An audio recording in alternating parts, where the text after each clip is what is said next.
Quittant Lourdes où la Vierge lui est apparue 18 fois, Bernadette Soubirous arrive à Nevers le 6 juillet 1866. En 1966, précisément 100 ans plus tard, une cérémonie inaugure l'église qui lui est dédiée. Claude Parent et Paul Virilio en sont les concepteurs.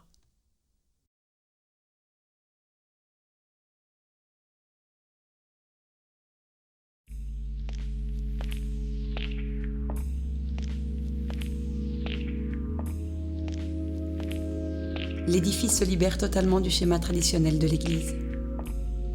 La volonté d'ouverture à la modernité, voulue par le Concile Vatican II à partir de 1962, se traduit également dans la conception architecturale des lieux de culte. La paroisse se veut un lieu d'accueil et de rencontre.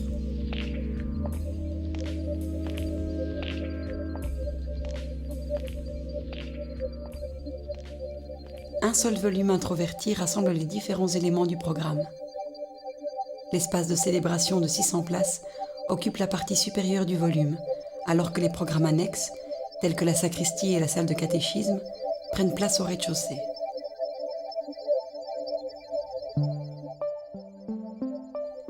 Claude Parent et Paul Virilio ont profité de l'élargissement accordé par l'Église moderne pour concrétiser leur théorie pour la première fois. La fonction oblique et le bunker.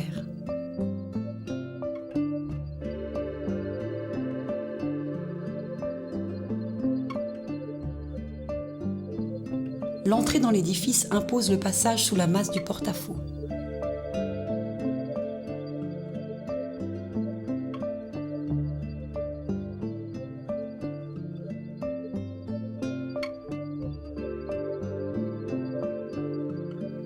Une fois dans le hall d'accueil, les fidèles accèdent au centre de l'espace de célébration par une volée d'escalier.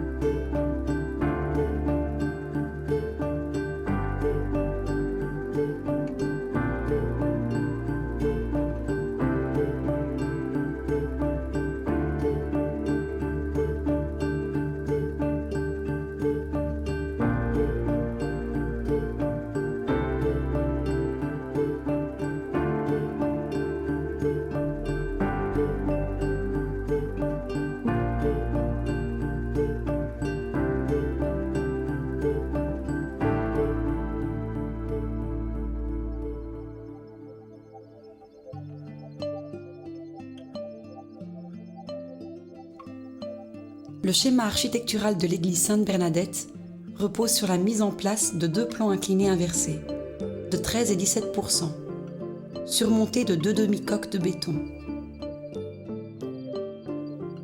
De cet assemblage résulte une fausse symétrie qui focalise l'attention des fidèles vers l'autel.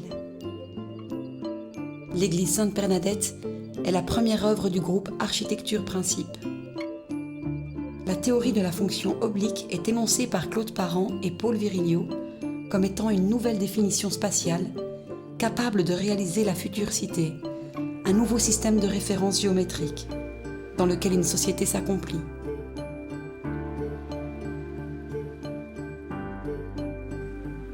Parent inscrit ce nouveau système dans ce qu'il appelle l'histoire des ordres urbains.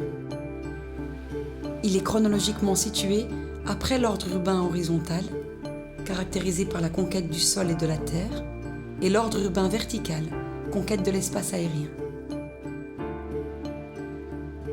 L'impression de déséquilibre, d'instabilité, a écarté l'oblique de l'habitation pour des raisons de confort de l'habitant.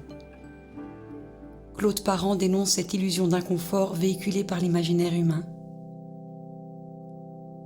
Par la combinaison des plans obliques inversés, l'assemblée installée dans la première partie de l'espace, la plus proche de l'autel, semble basculer, glisser en s'éloignant du cœur.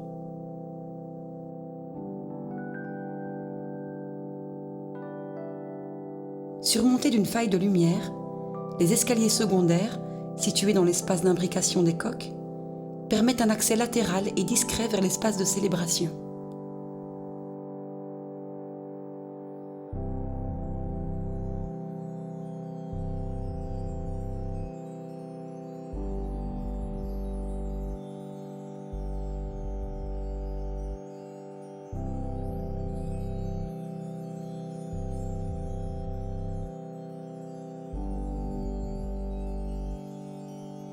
Des ouïes situées en sol, le long des murs, derrière l'autel, et à l'opposé de la nef entre les confessionnaux, apportent un éclairage indirect.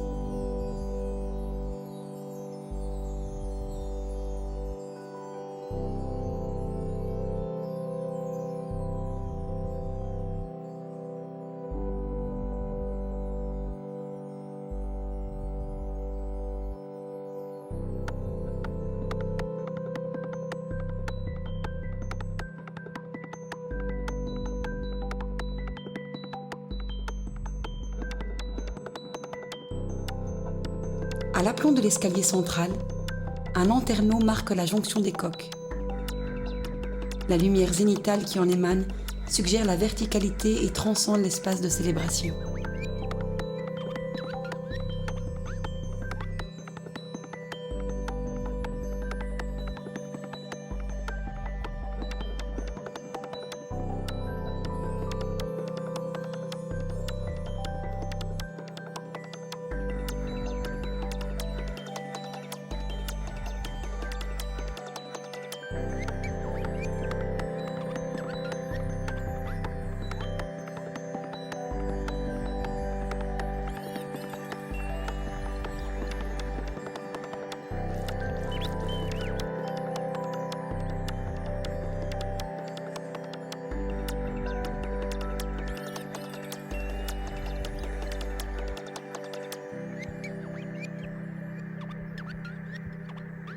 Paul Virilio, associé à Claude Parent dans Architecture Principe, mène pendant 17 ans une étude insolite sur les bunkers de l'Atlantique.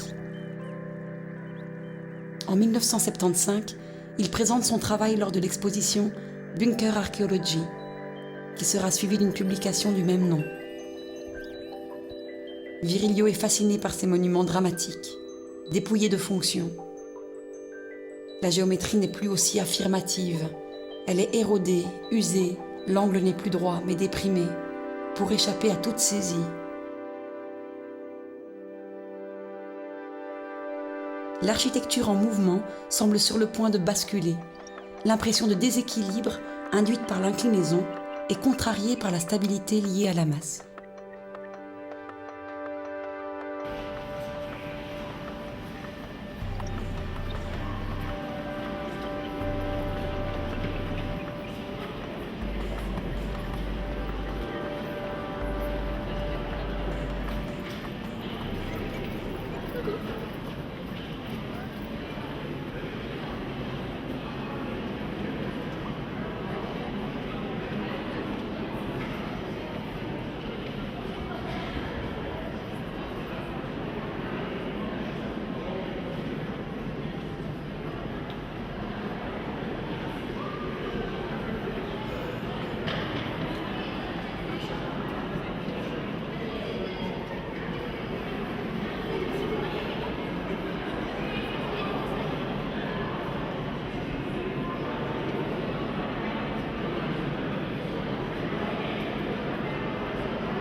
De la conjonction des deux théories, de Virilio et Parent, naît l'église Sainte-Bernadette. Longtemps décrié, le bâtiment est aujourd'hui classé et a reçu le label Patrimoine du XXe siècle. Au nord de Nevers, l'église Sainte-Bernadette s'implante dans un ancien quartier de pavillons, modifié par la réalisation d'un équipement d'école, de collège technique et d'un ensemble d'HLM. un environnement que Claude Parent qualifiait volontiers de sans caractère, et s'identifiant à l'affligeante médiocrité de toutes les villes françaises de l'époque.